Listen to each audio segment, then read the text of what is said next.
Hello friends, नमस्कार।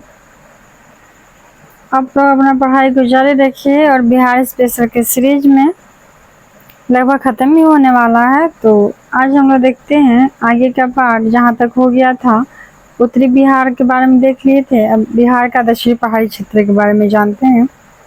तो चलिए स्टार्ट करते हैं। बिहार का दक्षिणी पहाड़ी क्षेत्र पहाड़ियों और कटकों से चिन्हित है। बिहार का जो दक्षिण पहाड़ी क्षेत्र है वो पहाड़ियों और कटकों से चिन्हित है।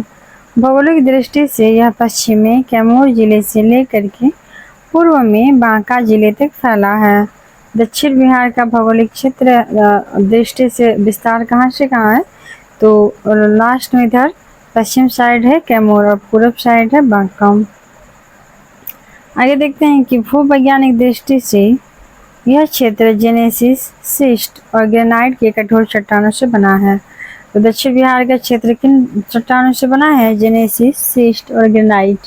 जेनेसिस, सिस्ट और ग्रेनाइट। और पठार कौन से थे? तो विंध्य पठार थे और विंध्य श्रेणी के पठार से बने हुए थे। और जेनेसिस, सिस्ट और ग्रेनाइट कठोर चट्टानों से। इस क्षेत्र की महत्वपूर्ण पहाड़ियां हैं, उनका नाम है प्रेतशिला, जेठिया और रामशिला। प्रेतशिला, जेठिया, रामशिला ये पहाड़ियां हैं दक्षिण बिहार की। आगे देखते हैं बिहार की भूवैज्ञानिक संरचना। भूवैज्ञानिक संरचना में जानते हैं कि सबसे पुराना संरचना जो है वो धारवाड़ चट्टान प्रणाली है, जो झारखंड की सीमा से लगे राज्य के दक्षिणी भाग में स्थित है। और सबसे युवा संरचना क्वाटरनरी चट्टान प्रणाली है। सबसे युवा है क्वाटरनरी और सबसे पुराना है धारवाड़, जो राज्य के मध्य भाग में स्थित है। क्वाटरनरी राज्य के बिहार के मध्य भाग में स्थित है। इसके साथ ही बिहार में भूवैज्ञानिक संरचनाओं धारवाड़ प्रणाली और बिहार के उत्तर पश्चिम तराई क्षेत्र की तृतीयक चट्टान प्रणाली के बीच का एक एकीकृत ढांचा है।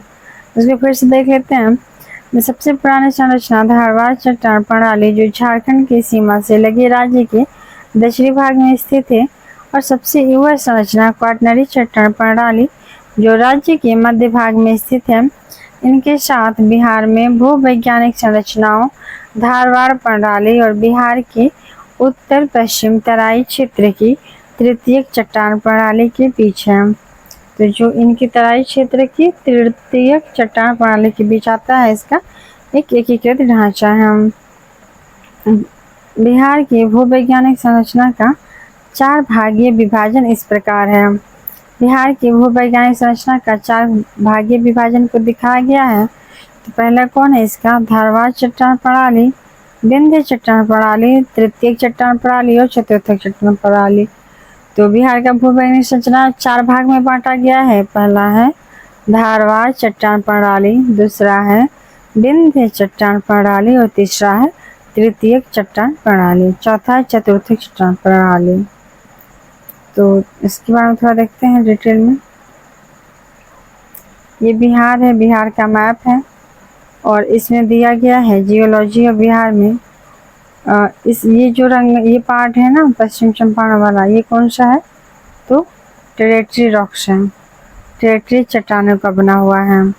और ये जो पूरा मध्य भाग है बिहार का इतना बड़ा, तो सबसे बड़ा भाग जो है बिहार का वो कौन से चट्टानों से है? तो वो है क्वाटरनरी रॉक्स। ये है एरिया क्वाटरनरी रॉक्स। बीच वाला भाग पूरा है क्वाटरनरी रॉक्स। और विंध्य रॉक्स कौन सा है? तो ये वाला कैमूर रोहतास का थोड़ा सा एरिया जो है, कैमूर रोहतास वाला एरिया है विंध्य चट्टानों का। और जो झारखंड से लगे हैं ये लास्ट वाले औरंगाबाद, गया, नवादा, जमुई, बांका, ये जिले जो हैं इनका जो झारखंड से सटे हुए हैं ये हैं धारवाड़ चट्टान से। और ऐसे क्वेश्चन बना के इसको पूछे कि सबसे ज़्यादा बिहार के भाग कौन से चट्टान से बने हैं? तो क्वाटरनरी चट्टान। और ये वाला ऊपर वाला एरिया है टेरेटरी चट्टान। आगे देखते हैं कैमूर रोहतास वाला विंध्य चट्टान और झारखंड से लगे जो चट्टान है वो धारवाड़ चट्टान। आगे देख लेते हैं कि बिहार के भौगोलिक भू क्षेत्रों में पाई जाने वाली चट्टानों की सूची। तो बिहार के भौगोलिक भू क्षेत्रों में पाई जाने वाली चट्टानों की सूची में चट्टानों के प्रकार सीमित क्षेत्र और चट्टान का विवरण देखते हैं। धारवाड़ चट्टान बिहार के दक्षिण पूर्वी भाग जैसे कि मुंगेर, जमुई और नवादा में पाए जाने वाले चट्टान कौन से हैं? तो धारवाड़ चट्टान है जो झारखंड से सीमा बनाते हैं। जो धारवाड़ चट्टान है वो क्वार्टजाइट, फिलाइट, नीस, सिस्ट और स्लेट से बने हैं। धारवाड़ चट्टान किससे बना है? तो क्वार्टजाइट, फिलाइट, नीस, सिस्ट और स्लेट से बना है। और इस क्षेत्र में अभ्रक सृष्टि का प्रभुत्व है। और इस क्षेत्र में क्या है? अभ्रक सृष्टि का भी प्रभुत्व है। आगे देखते हैं विंध्य चट्टान। तो विंध्य चट्टान के बारे में जानते हैं। बिहार के दक्षिण पश्चिम भाग में कैमूर जिले और रोहतास जिले में सोन नदी घाटी के बीच पाए जाते हैं विंध्य चट्टान। और विंध्य चट्टान किसके हैं? तो बलुआ पत्थर, क्वार्टजाइट, चूना पत्थर, डोलोमाइट और सेल से बने हैं। बलुआ पत्थर, क्वार्टजाइट, चूना पत्थर, डोलोमाइट और साल से बने हैं। आगे देखते हैं तृतीयक चट्टान। तो तृतीयक चट्टान में कौन आएंगे? तो बिहार के हिमालयी तराई क्षेत्र में, जो हिमालय का शिवालिक जो लास्ट रेंज है हिमालय का, उसके तराई क्षेत्रों में पाया जाता है तृतीयक चट्टान। और इनमें शामिल है यूरेशियन प्लेट और भारतीय प्लेट के बीच तेथिस सागर में जमा तलछट के ऊपर की ओर मुड़ने से बना है। जब तेथिस सागर था ना, उसको उसी से तो हिमालय का निर्माण हुआ है। उसी समय यूरेशियन प्लेट और भारतीय प्लेट के बीच में तेथिस सागर में जमा हुआ था जो तलछट, उसको मुड़ गया था, उससे बना है तृतीयक चट्टान। अर्थात ये वही कहना चाह रहा है कि हिमालय का जो चट्टान है वो कैसे बना है, वही है तृतीयक चट्टान। और हिमालय के जो नीचे वाला किनारा है, जैसे नीचे था धारवाड़ जो झारखंड से लग रहा है, वैसे नेपाल से साइड से लगने वाले जो हैं जिले, वहाँ पे हैं तराई क्षेत्र। आगे देखते हैं चतुर्थक चट्टान। तो हिमालय और छोटा नागपुर पठार के बीच नीचे की ओर मुड़े हुए भाग में पाए जाते हैं। हिमालय और छोटा नागपुर पठार के बीच नीचे की मुड़े हुए भाग में पाए जाते हैं चतुर्थक चट्टान। और ये किसके बने होते हैं? तो ये बने होते हैं बलुआ पत्थर, जलोढ़, कंग्लोमरेट और मोटे बजरी आदि से। बलुआ पत्थर, जलोढ़, कंग्लोमेरेट, मोटे बजरी आदि से बने हैं कौन सा? चतुर्थक चट्टान। और किसके बीच है? तो झारखंड का छोटा नागपुर पठार और हिमालय के बीच जो नीचे की तरफ मुड़े, ऊपर की तरफ उठे हुए मुड़े हुए रहते हैं वो तृतीयक, और जो नीचे की ओर मुड़े हुए भाग में पाए जाते हैं वो है चतुर्थक चट्टान। आगे देखते हैं बिहार के प्रत्येक चट्टान प्रणाली के बारे में विस्तृत जानकारी दी गई है नीचे, तो उसको देखते हैं क्या है। धारवाड़ चट्टान प्रणाली इसका पहला है। धारवाड़ चट्टान प्रणाली, इसके बारे में देखते हैं।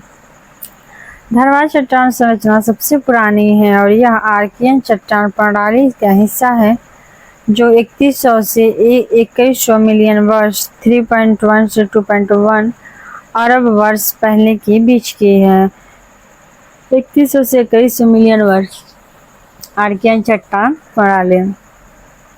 इस धारवाड़ चट्टान प्रणाली ने बिहार के औरंगाबाद, गया, नवादा, जमुई, मुंगेर जिलों के दक्षिणी क्षेत्रों का निर्माण किया है। आगे है कि क्वार्टजाइट, फिलाइट, नीस, सिस्ट, सेल और स्लेट ने इस चट्टान प्रणाली का निर्माण किया है। धारवाड़ का निर्माण किसने, कौन सा स्लेट ने किया है? तो क्वार्टजाइट, फिलाइट, नीस, सिस्ट, सेल और स्लेट ने इस चट्टान का प्रणाली का निर्माण किया। इस क्षेत्र में सिस्ट और अभ्रक प्रचुर मात्रा में है। जो धारवाड़ क्षेत्र है ना, वहाँ पे सिस्ट और अभ्रक प्रचुर मात्रा में है। और इसका नाम कर्नाटक के बहुतायत से आबादी वाले धारवाड़ जिले से आया है। और इसका जो धारवाड़ नाम कहाँ से आया है? तो कर्नाटक में एक आबादी है जिसका नाम है, उस आबादी का जो जिला है उसका धारवाड़ जिला नाम था कर्नाटक में। तो कर्नाटक के धारवाड़ जिले से ही नाम है उसका धारवाड़ का चट्टान। आगे देखते हैं विंध्य चट्टान पर, और ये धारवाड़ चट्टान सबसे पुराना है आर्कियन युग का। आगे देखते हैं विंध्य चट्टान प्रणाली। तो विंध्य चट्टान रोहतास जिले की सोन घाटी और कैमूर जिले की सोन घाटी में पाई जाती है। यह पुरान चट्टान प्रणाली का हिस्सा है जो 130 से 600 मिलियन वर्ष पहले, और वो कितना था? धवा 2100 से 3100 मिलियन और 130 से 600 मिलियन वर्ष पहले के बीच बनी थी। विंध्य पर्वतमाला इस चट्टान संरचना के नामकरण का आधार बनी।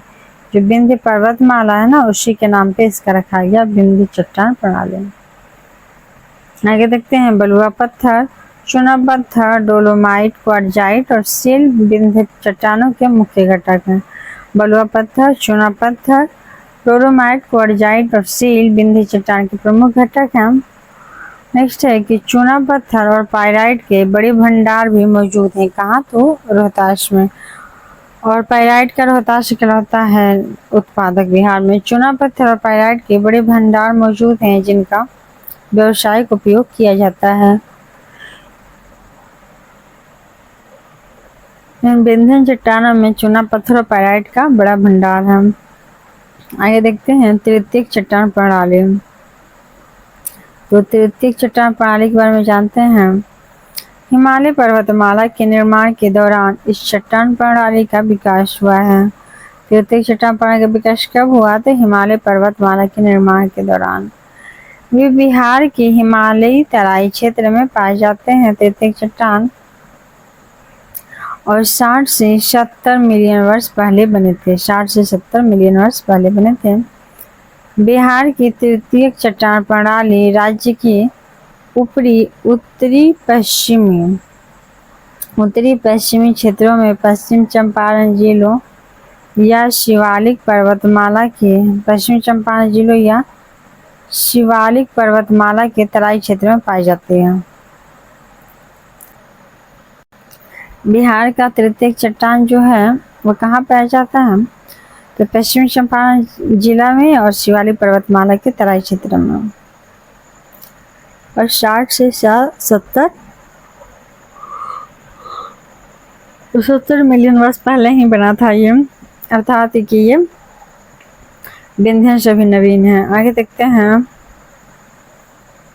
ये भारतीय और यूरेशियन प्लेटों की टेक्टोनिक गतिविधियों द्वारा 33 सागर में तलछट के नीचे की ओर मुड़ने का परिणाम है। जब भारतीय और यूरेशियन प्लेट टेक्टोनिक गतिविधि कर रहे थे उसमें 33 सागर के जो तलछट थे वो नीचे की ओर मुड़ गए, उसी का परिणाम है ये बना था। इसमें है बलुआ पत्थर, रेतीले सील, मडस्टोन और कंग्लोमरेट इस चट्टान प्रणाली का निर्माण करते हैं। बलुआ पत्थर, रेतीले सील, मडस्टोन और कंग्लोमरेट इस चट्टान प्रणाली का निर्माण करते हैं। किसका? तो तृतीयक चट्टान प्रणाली का। आगे देखते हैं हम चतुर्थक चट्टान प्रणाली। तो चतुर्थक चट्टान प्रणाली के बारे में जानते हैं हम। यह उत्तरी छोटा नागपुर पठार क्षेत्र और बिहार के दक्षिणी हिमालयी तराई क्षेत्र के बीच स्थित है। चतुर्थक चट्टान प्रणाली उत्तरी छोटा नागपुर पठार क्षेत्र और बिहार के दक्षिणी हिमालयी तराई क्षेत्र के बीच स्थित है। आगे देखते हैं कि इस चट्टान प्रणाली का निर्माण प्लेस्टोसीन के दौरान पिछले 10 लाख वर्षों में शुरू हुआ था और यह आज भी जारी है। ये जो चट्टान प्रणाली है यह चतुर्थक चट्टान प्रणाली कब शुरू हुआ था? तो प्लेस्टोसीन के दौरान हुआ था शुरू और पिछले 10 लाख वर्षों में शुरू हुआ था और यह आज भी जारी है। आगे देखते हैं कि यह चट्टान संरचना हिमालय और प्रायद्वीपीय नदियों जैसे कि गंगा, घाघरा, गंडक, कोसी, बागमती, कोसी, सोन, महानंदा, पुनपुन द्वारा जलोढ़ के तेजी से जमाव द्वारा बनाई गई थी, जो धीरे धीरे जमा हुई और कुचल गई और चतुर्थक चट्टानों का निर्माण हुआ। बलुआ पत्थर, कंग्लोमरेट, मोटे बजरी और अन्य सामग्रियों का उपयोग चतुर्थक चट्टानों को बनाने के लिए किया जाता है। तो जो चतुर्थक चट्टान है उनको बनाने के लिए किसका प्रयोग किया जाता है? तो वो है बलुआ पत्थर, कंग्लोमरेट, मोटे बजरी और अन्य सामग्री। बलुआ पत्थर, कंग्लोमरेट, मोटे बजरी और अन्य सामग्रियों का उपयोग चतुर्थक चट्टानों को बनाने के लिए किया जाता है। आगे देखते हैं बिहार की जलवायु। तो बिहार की जलवायु के बारे में जानते हैं। बिहार में आर्द्र उपोष्ण कटिबंधीय जलवायु है। बिहार में जलवायु आर्द्र उपोष्ण कटिबंधीय जलवायु है। यह पूरी तरह से समशीतोष्ण क्षेत्र के उपोष्ण कटिबंधीय खंड में स्थित है। यह पूरी तरह से समशीतोष्ण क्षेत्र के उपोष्णकटिबंधीय खंड में स्थित है। आमतौर पर यहाँ उपोष्णकटिबंधीय जलवायु है जिसमें गर्म ग्रीष्मकाल और ठंडी सर्दियाँ होती हैं। हालांकि बहुत कम उष्णकटिबंधीय और आर्द्र महीने हैं, लेकिन जलवायु काफ़ी गर्म है। बहुत कम क्या है, उष्णकटिबंधीय हैं और आर्द्र महीने हैं, लेकिन जलवायु काफ़ी गर्म है यहाँ पे बिहार में। आगे देखते हैं बिहार की जलवायु। आर्द्र से उप आर्द्र या शुष्क जलवायु के बीच संक्रमण को दर्शाती है। बिहार की जो जलवायु है वो आर्द्र से उप आर्द्र या शुष्क जलवायु के बीच संक्रमण को दर्शाती है। मूल रूप से बिहार का पूर्वी भाग कमोबेश आर्द्र प्रकृति का है। मूल रूप से जो बिहार का पूर्वी भाग है वो आर्द्र प्रकृति का है और बिहार का पश्चिमी भाग उप आर्द्र या शुष्क प्रकृति का है। वर्ष के मई महीने गर्म से गर्म होते हैं जिनका तापमान वर्ष के कई महीने गर्म से गर्म होते हैं जिनका तापमान लगातार 25 डिग्री सेल्सियस से ऊपर रहता है, कभी कभी 29 डिग्री सेल्सियस तक पहुंच जाता है।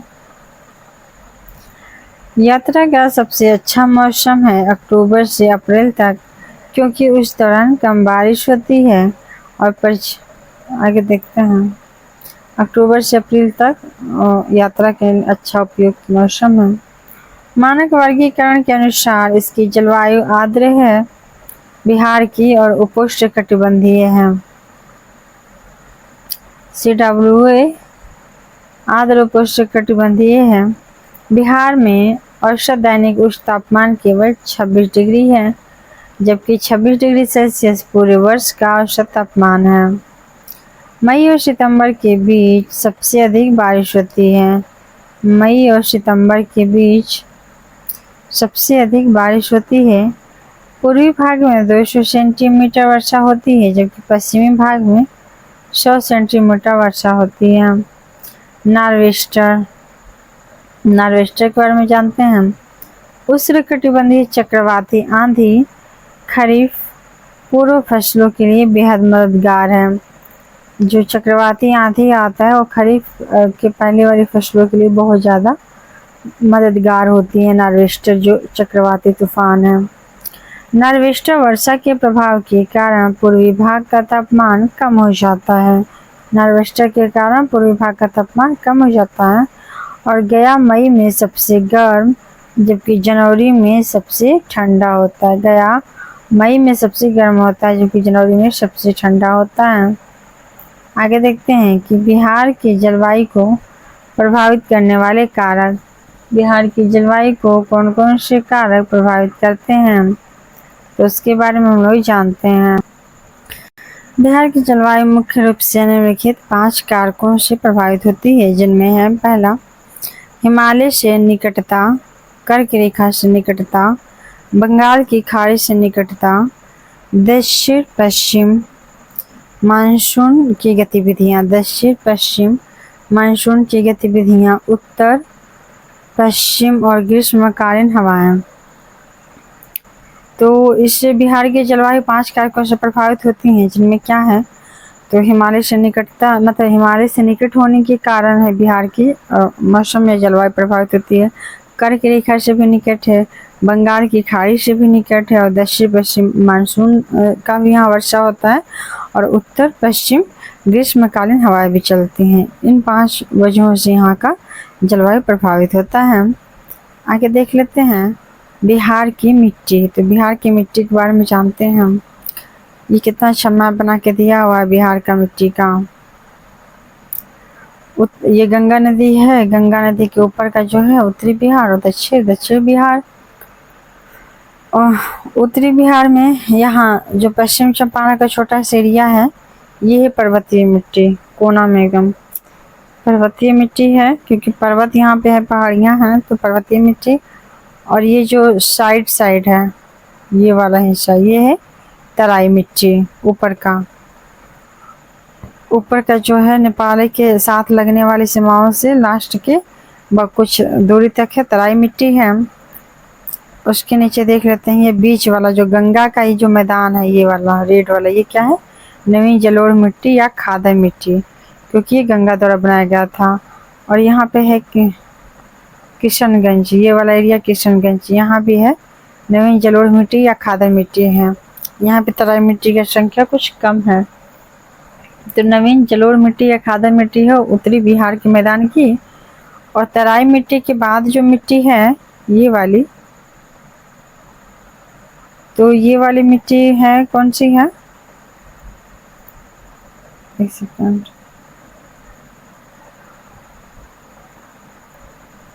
ये वाली मिट्टी तो दे नहीं रहा है, किधर गया,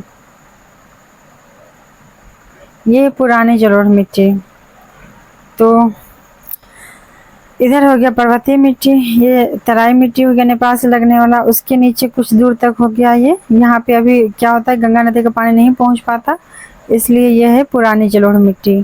और इधर भी पुरानी जलोढ़ मिट्टी है, गोपालगंज और सारण तरफ भी, सिवान तरफ भी है पुरानी जलोढ़ मिट्टी ही है, और बाकी सब नवीन जलोढ़ मिट्टी है। फिर गंगा मैदान आ गया। अब दक्षिण बिहार में आते हैं। तो दक्षिण बिहार में गंगा के साइड में उसके नीचे नीचे कुछ दूरी तक 8 से 10 किलोमीटर के आसपास टाल मिट्टी बन जाती है, क्योंकि वहाँ बहुत ज़्यादा गंगा नदी का प्रभाव रहता है, जिसके हाजीपुर वाला एरिया ये सब। तो ये सब टाल मिट्टी का उदाहरण है, क्योंकि हमेशा वहाँ बाढ़, गंगा का पानी आते रहता है और वहाँ पे नया नया मिट्टी देते रहते, तो वो टाल मिट्टी है। उसके नीचे जो है वो पुरानी जलोढ़ मिट्टी है। टाल मिट्टी के नीचे, ताल मिट्टी के नीचे पुरानी जलोढ़ मिट्टी है। और उसके बाद सबसे नीचे है इधर कैमूर और रोहतास। इधर एक्चुअली विंध्य पर्वत पहाड़ियाँ हैं, इसलिए इधर की मिट्टी क्या लाल बलुआ मिट्टी है। विंध्य क्रम की चट्टानों की वजह से लाल बलुआ मिट्टी है। और जो झारखंड से लगने वाले सीमा वाले एरिया हैं, तो ये लाल पीला मिट्टी है, क्योंकि इधर धारवाड़ चट्टानें हैं, इसलिए ये हो गया लाल पीला मिट्टी। और ये है पुरानी जलोढ़ मिट्टी। गंगा का मैदान और बहुत सारे नदियों की वजह से दक्षिण बिहार में उतना बाढ़ नहीं आता है जितना उत्तर बिहार में, तो इसलिए यहाँ पे पुरानी जलोढ़ मिट्टियाँ हैं। फिर से देख लेते हैं। पश्चिम चंपारण के एरिया पर्वतीय मिट्टी। नेपाल से सटने वाले सारे जितने जिले हैं उसका कुछ दूरी, कुछ किलोमीटर तक तराई मिट्टी, उसके नीचे पुरानी जलोढ़ मिट्टी, ये वाला एरिया पुरानी जलोढ़ मिट्टी। फिर उसके नीचे से बहुत सारी नदियाँ आती हैं, इसलिए वो नवीन जलोढ़ मिट्टी का निर्माण कर देती हैं। और इधर कोई नहीं आ पाता है ज़्यादातर, गोपालगंज, सिवान, सारण तरफ। गोपालगंज तो सिवान सारण एरिया में इधर भी क्या है, पुरानी जलोढ़ मिट्टी है। फिर गंगा से नीचे 8-10 किलोमीटर तक क्या है, टाल मिट्टी है। फिर उसके नीचे क्या है, पुरानी जलोढ़ मिट्टी है। कैमूर रोहतास में है विंध्य चट्टान, इसलिए यहाँ पे लाल बलुआ मिट्टी है। और फिर है धारवाड़ चट्टानों के एरिया में लाल पीला मिट्टी। अब देखते हैं इसका डिटेल। बिहार गंगा घाटी के विश्व के उपजाऊ जलोढ़ मैदान पर स्थित है। बिहार जो है वो विश्व के उपजाऊ जलोढ़ मैदान पर स्थित है, जो उत्तर में हिमालय की तलहटी से लेकर पश्चिम से पूर्व की ओर राज्य से होकर बहने वाली गंगा नदी के कुछ मील दक्षिण तक फैला हुआ है। राहत, वर्षा, वनस्पति, मूल चट्टानों में भिन्नता के कारण, क्षेत्र की राहत विशेषताओं के कारण मिट्टी की विभिन्न किस्में विकसित हुई हैं। आगे देखते हैं। गंडक, बूढ़ी गंडक, महानंदा, कोसी, सरयू नदियों द्वारा लाई गई तलछट, इसलिए मिट्टी को 3 प्रकारों में विभाजित किया गया है। आगे देखते हैं। पिडमाउंट या दलदली मिट्टी। तो पहला मिट्टी का प्रकार है पिडमाउंट या दलदली मिट्टी। यह बिस्तर की चट्टानों और कंकड़ को गहराई तक निगल रही है, और यह ज़्यादातर चिकनी कार्बनिक पदार्थों से भरपूर होती है और तटस्थ प्रतिक्रिया वाली होती है। इस प्रकार की मिट्टी उत्तरी पश्चिम चंपारण जिलों में पाई जाती है। जो पिडमाउंट दलदली मिट्टी है वो नदियों द्वारा लाई गई चट्टान और कंकड़ की वजह से होती है, और दलदली होती है, और चिकनी भी होती है, और कार्बनिक पदार्थों से भरपूर भी होती है। ये उत्तर पश्चिम चंपारण जिले में है पिडमाउंट दलदली मिट्टी। नेक्स्ट है तराई मिट्टी। तो तराई मिट्टी है कि यह भूरे से पीले रंग की होती है। तराई मिट्टी किस रंग की होती है, तो भूरे से पीले रंग की होती है, और प्रतिक्रिया में मध्यम से तटस्थ अम्लीय होती है। तराई की मिट्टी ऊपरी तराई की तुलना में अत्यधिक उपजाऊ होती है और इस प्रकार की मिट्टी बिहार के उत्तरी भाग में नेपाल की सीमा के पास और हिमालय की तराई में पाई जाती है। थोड़ा उपजाऊ होती है ऊपरी तराई के कंपेरिजन में, क्योंकि ये तराई का निचला हिस्सा होता है, हमारे बिहार में पाया जाता है तो, और भूरा पीला रंग का होता है, अम्लीय होता है, थोड़ा उपजाऊ भी है। ठीक, अब आगे देखते हैं गंगा जलोढ़ मिट्टी। तो गंगा जलोढ़ मिट्टी यह आमतौर पे बिहार के मैदान में उपजाऊ है। गंगा जलोढ़ मिट्टी बिहार के मैदान में है, उपजाऊ मिट्टी है।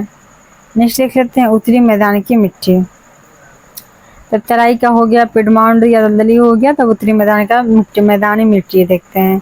तो इस क्षेत्र की मिट्टी का निर्माण निम्न के निक्षेपण के कारण हुआ है। तो मैदानी मिट्टी का निर्माण कैसे हुआ है? तो नदियों द्वारा निक्षेपण के। आगे देखते हैं कि दक्षिणी मैदान की मिट्टी। इस प्रकार की मिट्टी उत्तरी गंगा के मैदान और दक्षिणी पठार के बीच पाई जाती है और यह सोन, पुनपुन और फल्गु नदियों द्वारा जमा किए गए जलोढ़ के कारण बनी है। आगे देखते हैं करैल या कैवाल मिट्टी। तो करैल या कैवाल मिट्टी कैसी होती है? तो यह भारी चिकनी मिट्टी होती है, क्षारीय होती है। तराई मिट्टी अम्लीय होती है, परंतु करैल या कैवाल मिट्टी क्षारीय होती है। जो गीली धान की भूमि या ढांढर की विशेषता है। करैल या कैवाल मिट्टी गीली धान की भूमि या ढांढर की विशेषता है। यह रोहतास से गया, औरंगाबाद, जहानाबाद, मुंगेर और भागलपुर में पाई जाती है। करैल कैवाल मिट्टी यह चावल और रबी की फसलों जैसे गेहूँ, अलसी, दाल और चना के लिए और सबसे उपयुक्त है। तो अर्थात खरीफ और रबी दोनों के लिए कैवाल या करैल मिट्टी उपयुक्त है। और यह रोहतास, कैमूर में भी है ये मिट्टी। गया, औरंगाबाद, जहानाबाद, मुंगेर और भागलपुर में पाई जाती है। आगे देखते हैं ताल मिट्टी। ताल मिट्टी कौन सा है? तो यह गंगा के बैक वाटर बेल्ट में पाई जाती है। ताल मिट्टी बैक वाटर बेल्ट जो बक्सर से बांका जिले तक फैली है। मिट्टी का रंग हल्की भूरी से लेकर के गहरे भूरे रंग तक। तो जो ये ताल मिट्टी है ना, इसका रंग कैसा होता है? तो हल्का भूरा से लेकर के गहरा भूरा तक होता है और बनावट में मध्यम से भारी मिट्टी तक भिन्न होती है। इसमें उपजाए जाते हैं गेहूँ, खेसारी, चना, मटर, मसूर और मसूर जैसी रबी या वसंत की फसलें या फसलें पानी सूख जाने के बाद काटी जाती हैं। मक्का, ज्वार, बाजरा, चना यहाँ की मुख्य फसलें हैं। यह कैमूर पठार से राजमहल पहाड़ियों तक संकरी पट्टी में पाई जाती है ताल मिट्टी। आगे देखते हैं दक्षिणी पठार की मिट्टी। तो बिहार के दक्षिणी पठार में दो प्रकार की मिट्टी पाई जाती हैं। बिहार के दक्षिणी पठार में दो प्रकार की मिट्टी जाती हैं। पहला है लाल और पीली मिट्टी। तो ये मिट्टी लाल और पीली मिट्टी किसका बना है? तो ये आग्नेय और काया पलट चट्टानों के विघटन से बनी है। ये कम उपजाऊ होती हैं और इसलिए मोटे फसलों और दालों के लिए उपयुक्त होती हैं। यह बांका, गया, औरंगाबाद, जमुई, मुंगेर में पाई जाती हैं। तो लाल और पीली मिट्टी धारवाड़ चट्टान के जो क्रम की चट्टानें हैं ना, उसी एरिया में पाई जाता है। झारखंड से लगे जो जिले हैं उनमें नीचे सबसे नीचे पट्टी की जैसा पाया जाता है। लाल पीला रंग का होता है इनमें जैसे कि ये सब दाल और वगैरह होता है जिसमें कम पानी की आवश्यकता होती है। आगे देखते हैं लाल रेतीली मिट्टी अर्थात लाल बलुआ मिट्टी। इस मिट्टी में रेत का प्रतिशत अधिक होता है। रेत का प्रतिशत अधिक होता है जो इसे कम उपजाऊ बनाता है और बाजरा और ज्वार के फसलों के लिए उपयुक्त बनाता है। और जहाँ पे ज़्यादा बालू रहता है वहाँ पे धान और गेहूँ की फसलें उतना नहीं हो पाता, इसलिए बाजरा और ज्वार यहाँ पे ज़्यादा होती हैं। बिहार के महत्वपूर्ण मिट्टियाँ, अब उसके बारे में देखते हैं। तो मिट्टी के प्रकार, फसलें और जिला दे दिया है कि कौन सा जिला में कौन सा मिट्टी पाई जाती है और कौन सा फसल होता है, उनके रासायनिक गुण क्या है उस मिट्टी के। ये चार्ट है पूरा, इसको समझते हैं। पहले है जिला कैमूर, और कैमूर में कौन सा मिट्टी है? तो बलथर। ये पूछता है कि बलथर मिट्टी है कैमूर जिला में और यहाँ पे फसलें क्या हैं, तो ज्वार, बाजरा, अरहर, ये सब मुख्य फसलें हैं। ऐसा नहीं है कि चावल गेहूँ नहीं उपजाया जाता है, वो सब भी होता है, परंतु इनकी मुख्य फसलें ज्वार, बाजरा, अरहर है, क्योंकि यहाँ लाल बलुई मिट्टियाँ पाई जाती हैं।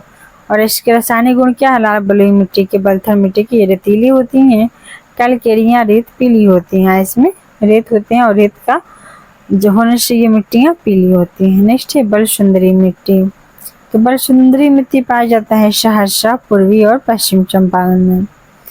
सहरसा, पूर्वी और पश्चिम चंपारण में बल सुंदरी मिट्टी पाई जाती है और इसकी फसलें हैं गन्ना, गेहूँ, मक्का और तंबाकू। और इनके रासायनिक गुण है कि चूना इसमें होता है और क्षारीय होता है। चूना होगा तो ऑब्वियस है कि क्षारीय होगा, तो ये चंपारण और सहरसा के एरिया में बल सुंदरी मिलता है। आगे है बांगर। तो बांगर मिट्टी कहाँ पाया जाता है? बांगर अर्थात पुरानी जलोढ़ मिट्टी, पटना, गया और रोहतास। और इसमें भी उगते हैं जूट, गन्ना, अरहर, और ये अम्लीय होते हैं और चूने से भरपूर होते हैं।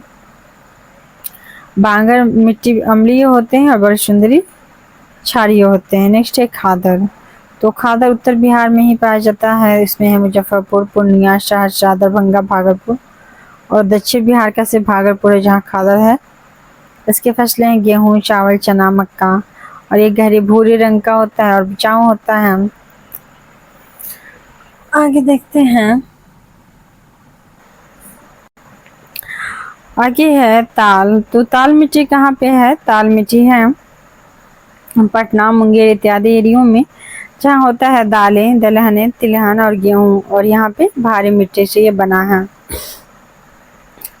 और ये पूरा जो भी है गंगा के नीचे का एरिया है वो सब ताल मिट्टी ही है। एक सकरी रास्ता है जो पश्चिम से पूर्व की तरफ जाता है। तराई फिर है, तराई मिट्टी पश्चिम चंपारण में है और यहाँ पे है गन्ना, जूट और चावल की खेती होती है। तराई मिट्टी जो पश्चिम चंपारण में है, यहाँ पे गन्ना, जूट और चावल की खेती होती है और यहाँ पे पाए जाते हैं रेतीला और चुनायुक्त भूरा और हल्का पीला मिट्टी। बिहार में अब ऋतुएं देखते हैं। तो बिहार में 3 अलग अलग मौसम होते हैं क्योंकि यह एक उष्णकटिबंधीय क्षेत्र में स्थित है। तो यहाँ पे 3 ऋतुएं जो हैं उनमें प्रमुख हैं ग्रीष्म ऋतु, वर्षा ऋतु और शीत ऋतु। तो मुख्यतः 3 ऋतुएं बिहार में हैं, जिनमें है ग्रीष्म ऋतु जो मार्च से जून तक चलता है, और वर्षा ऋतु चलता है जुलाई से अक्टूबर तक, नवंबर से फरवरी तक चलता है शीत ऋतु। ग्रीष्म ऋतु मार्च से जून तक, वर्षा ऋतु जुलाई से अक्टूबर तक, और शीत ऋतु नवंबर से फरवरी तक।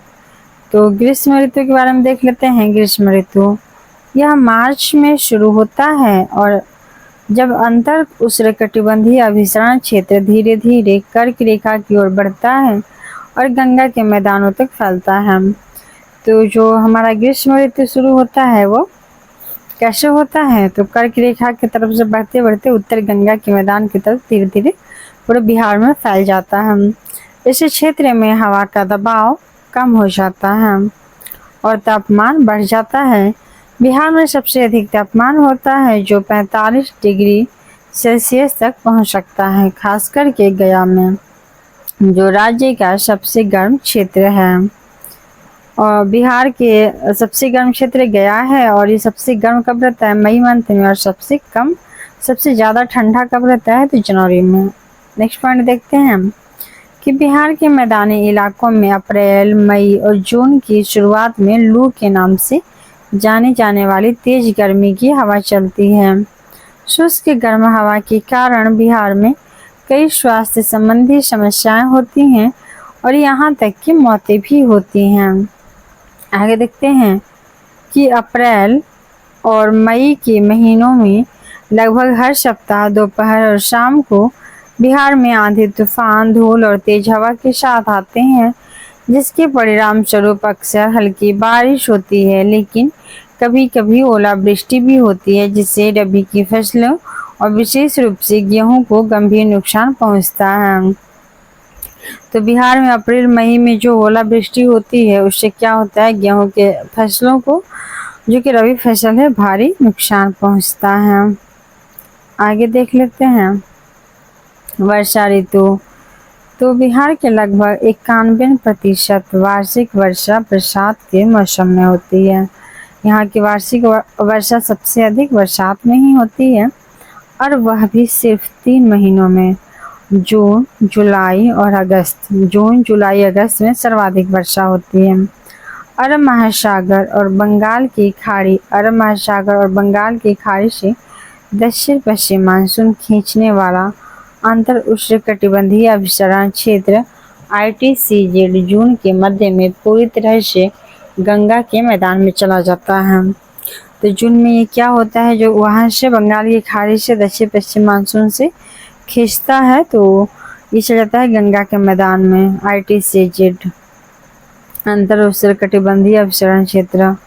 आगे पॉइंट देखते हैं कि बिहार को मानसून की दोनों शाखाओं से मानसून मिलता है। पहला तो मिलता है बंगाल की खाड़ी में, जो दक्षिण पश्चिम मानसून शाखा है।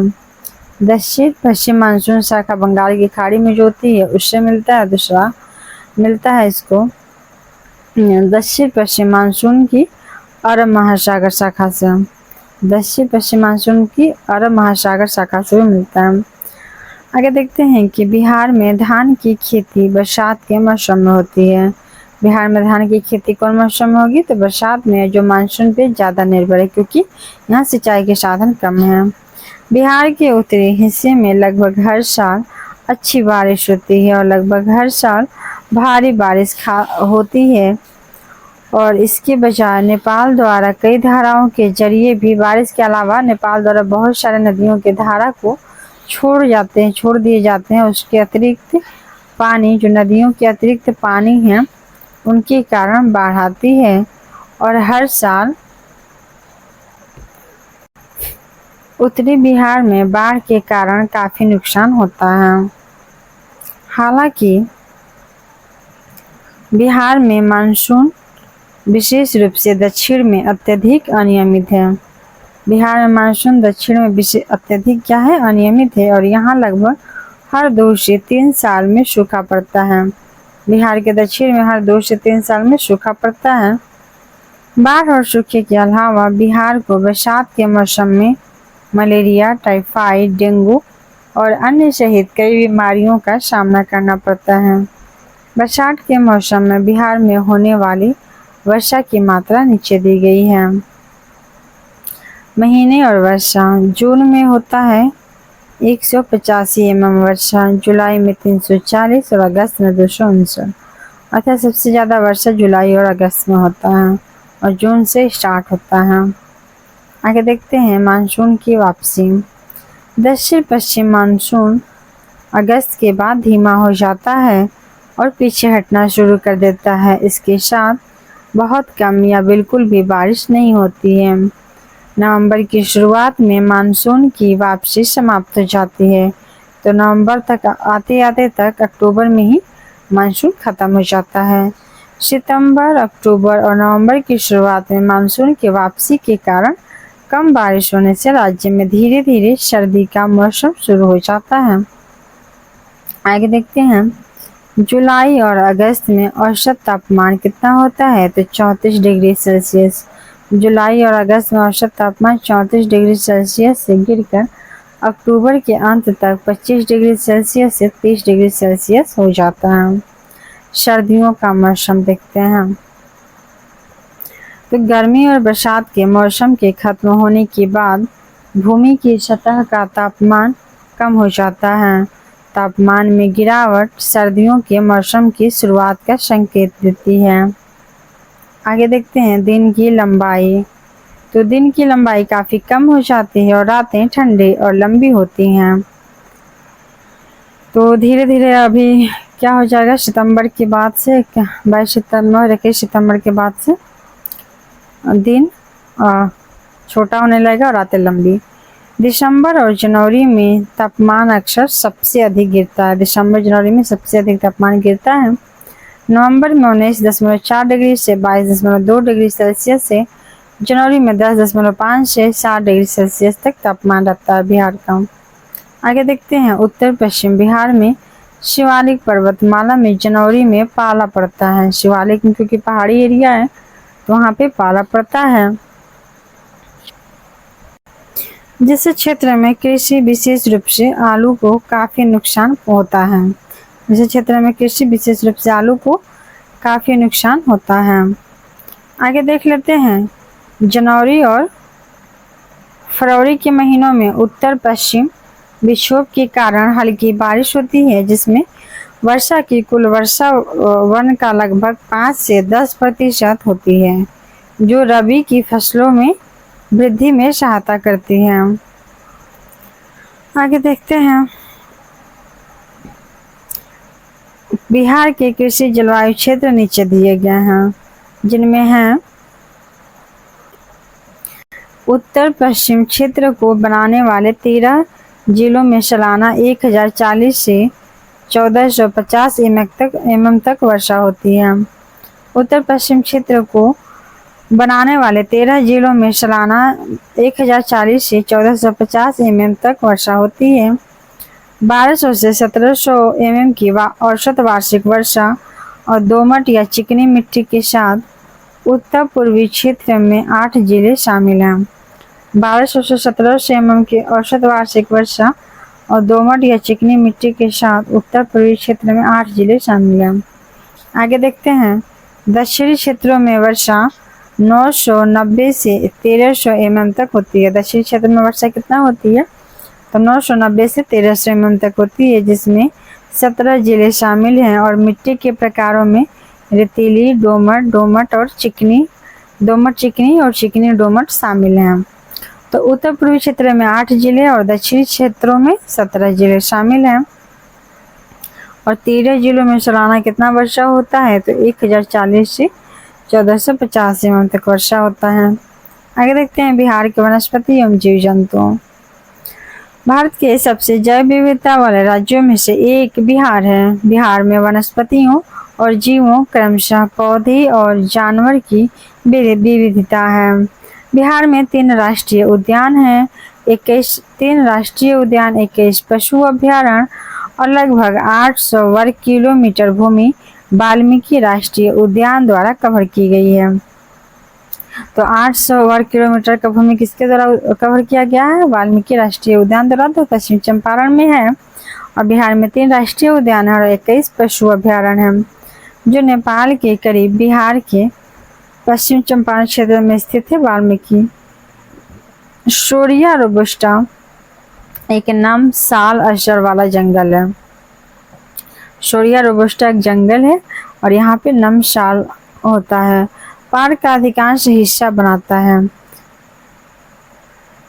आगे फिर देख लेते हैं कि कुल वन क्षेत्र। तो बिहार में कुल वन क्षेत्र लगभग कितना है? 7299 वर्ग किलोमीटर है, जो कुल क्षेत्रफल का 7.75% है। 7299 वर्ग किलोमीटर कुल वन क्षेत्र है और कुल क्षेत्रफल बिहार का जितना भी क्षेत्रफल है 32,84,263, तो उसका 7.75% है। और भारत के वन का 1.04%। भारत के वन का बिहार का वन क्षेत्र कितना है? 1.04% और बिहार के क्षेत्रफल का है 7.75%। एरिया है 7,299। आगे देखते हैं न्यूनतम वन क्षेत्र। तो न्यूनतम वन क्षेत्र बिहार में कहाँ है? शेखपुरा में है। अधिकतम वन क्षेत्र कहाँ है? तो कैमूर जिला में है। अधिकतम कैमूर जिला, न्यूनतम शेखपुरा। अत्यंत सघन वनों के अंतर्गत कुल क्षेत्रफल है पश्चिम चंपारण में, अर्थात जितना एरिया है उसमें सबसे ज़्यादा कंजेस्टेड सघन वन कहाँ है? तो पश्चिम चंपारण में है। आगे देखते हैं शुष्क पर्णपाती वन। तो शुष्क पर्णपाती वन कहाँ है? बिहार, कैमूर, पूर्णिया, रक्सौल आदि में सबसे अधिक प्रचुर मात्रा में पाए जाते हैं शुष्क पर्णपाती वन। नेक्स्ट है आर्द्र पर्णपाती वन। तो आर्द्र पर्णपाती वन कहाँ होते हैं? किशनगंज, पश्चिम चंपारण, कैमूर, गया इत्यादि में पाए जाते हैं। तो कैमूर में शुष्क और आर्द्र दोनों पर्णपाती वन पाए जाते हैं, कॉमन है ये। पूर्णिया, रक्सौल में शुष्क और पश्चिम चंपारण, किशनगंज में आर्द्र। आगे देख लेते हैं बिहार राज्य में महत्वपूर्ण राष्ट्रीय उद्यान, वन्यजीव अभ्यारण्य और बाघ रिजर्व, इनके बारे में डिटेल से जानते हैं और ये बहुत इंपॉर्टेंट है, इसीलिए इसको इम्पोर्टेंट सब बना के भी दिया हुआ है इसमें।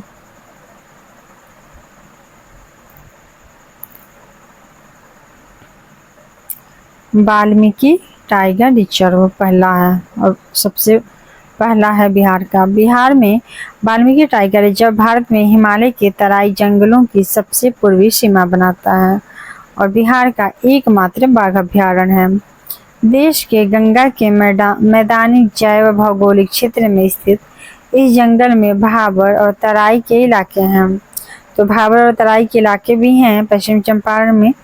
इसमें वाल्मीकि राष्ट्रीय उद्यान और वाल्मीकि वन्यजीव अभ्यारण्य शामिल हैं।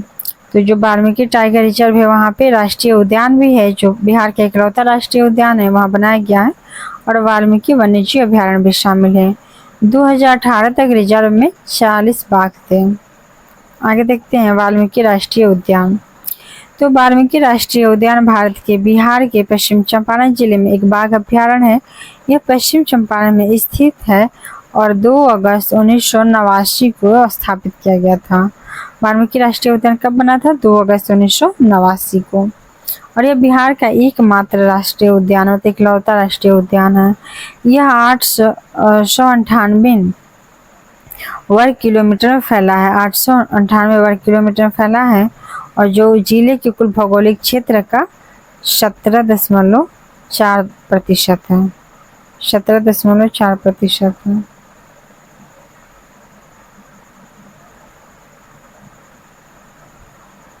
7.75 17.4 हो गया, 898 पता नहीं, कैलकुलेशन में कुछ तो मिस्टेक लग रहा है। आगे देखते हैं भीम बांध वन्यजीव अभ्यारण्य। तो भीम बांध वन्यजीव अभ्यारण्य के बारे में डिटेल जानते हैं। भीम बांध वन्यजीव अभ्यारण्य बिहार में मुंगेर जिले के दक्षिण पश्चिम में एक वन्यजीव अभ्यारण्य है जो गंगा के दक्षिण में मुंगेर में सीताकुंड और ऋषि कुंड जैसे कई गर्म झरने हैं जो भूमि जानवरों के तुलना में पक्षियों के लिए प्रसिद्ध है। 25 जून 1976 को स्थापित किया गया था। भीम बांध की स्थापना कब हुआ था? तो 25 जून 1976 को। और वाल्मीकि राष्ट्रीय उद्यान का 1989 को। वाल्मीकि राष्ट्रीय उद्यान का स्थापना 1989 को और भीम बांध वन्यजीव का स्थापना 1976 को स्थापित हुआ था। और गंगा के दक्षिण में मुंगेर में सीताकुंड और ऋषि कुंड जैसे कई गर्म झरने हैं। आगे देखते हैं कैमूर वन्यजीव अभ्यारण्य। कैमूर वन्यजीव अभ्यारण्य बिहार के कैमूर जिले और रोहतास जिले में स्थित है। इसकी स्थापना हुई थी 25 जुलाई 1979 को। कैमूर वन्यजीव अभ्यारण्य की स्थापना कब हुआ? 25 जुलाई 1979 को। मुख्य वन प्रकार उष्णकटिबंधीय शुष्क मिश्रित पर्णपाती, शुष्क साल वन, बोस्वेलिया वन और शुष्क बांस वृक्ष हैं। कैमूर बंगाल टाइगर भी यहाँ पाए जाते हैं जिसमें करकट और तेलहर झरना जैसे कई झरने भी शामिल हैं। और ये तेलहर वाला पूछा हुआ है क्वेश्चन। तो करकट और तेलहर झरना भी कैमूर में पाया जाता है, उधर ही बंगाल टाइगर है। वन्यजीव अभ्यारण्य है कैमूर का और प्रसिद्ध झील है यहाँ पे जिसका नाम है अनुपम झील। अनुपम झील भी है। आगे देखते हैं गौतम बुद्ध वन्यजीव अभ्यारण्य। तो गौतम बुद्ध वन्यजीव अभ्यारण्य जिसे गौतम बुद्ध भी कहा जाता है, यह बिहार राज्य के गया जिले और झारखंड के राज्य के कोडरमा जिले में पूर्व मध्य भारत में स्थित एक वन्यजीव अभ्यारण्य है गौतम बुद्ध। इसकी स्थापना हुई थी 14 सितंबर 1971 को। वन्यजीव शरण बनने से पहले यह क्षेत्र एक निजी शिकार अभ्यारण्य था। वनस्पति समुदाय में शुष्क और नम शाल, शोरिया रोबस्टा, खंड कांटेदार जंगल और उष्णकटिबंधीय शुष्क नदी के किनारे के जंगल शामिल हैं। जीवों में बाघ, तेंदुआ, भेड़िया, सुस्त भालू, चीतल, चिंकारा और पक्षियों की कई प्रजातियां शामिल हैं। आगे देखते हैं विक्रमशिला गंगा डॉल्फिन अभ्यारण्य। तो तो विक्रमशिला गंगा डॉल्फिन अभयारण्य भारत के बिहार के भागलपुर जिले में स्थित है। विक्रमशिला गंगा डॉल्फिन अभयारण्य कहाँ स्थित है? तो बिहार के भागलपुर जिले में स्थित है। इसकी स्थापना 28 अगस्त 1990 को हुई थी। 1990 को बना था विक्रमशिला गंगा डॉल्फिन अभयारण्य। यह एशिया में लुप्त प्राय गंगा डॉल्फिन के संरक्षित क्षेत्र हैं और गंगा डॉल्फिन को भारत का राष्ट्रीय जलीय जीव भी घोषित किया गया है। नेक्स्ट पॉइंट है संजय गांधी जैविक उद्यान। तो संजय गांधी जैविक उद्यान है जिसे संजय गांधी जैविक उद्यान के नाम से भी जाना जाता है। यह पटना चिड़ियाघर भारत के बिहार के पटना में बेली रोड पर स्थित है। चिड़ियाघर के साथ एक वनस्पति उद्यान को मिला करके जैविक उद्यान बना था, जिसकी स्थापना 1983 को स्थापित किया गया था। अब ये चैप्टर खत्म हो जाता है। हमारा नेक्स्ट चैप्टर स्टार्ट होता है बिहार की प्रमुख नदियाँ, जिसको हम लोग देखेंगे अगले क्लास में। तब तक से पढ़ते रहिए आप लोग और इस वीडियो को अब खत्म करते हैं।